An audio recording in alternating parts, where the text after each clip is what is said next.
Do you have a headache or you need to think clearly? Howdy, my name is Izzy Aldridge. I'm going to show you how to do the crown pull. It's very simple. You take your hands to your forehead and you're pulling your fingers apart with pressure. And you keep moving up the center of your head.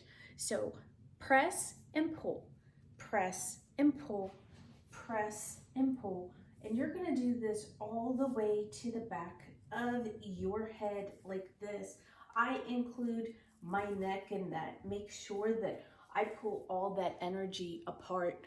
Then I come to the suture lines and I press and pull to make sure that I have nice open space. This will help you think clearly, help release some of the energies to release a headache.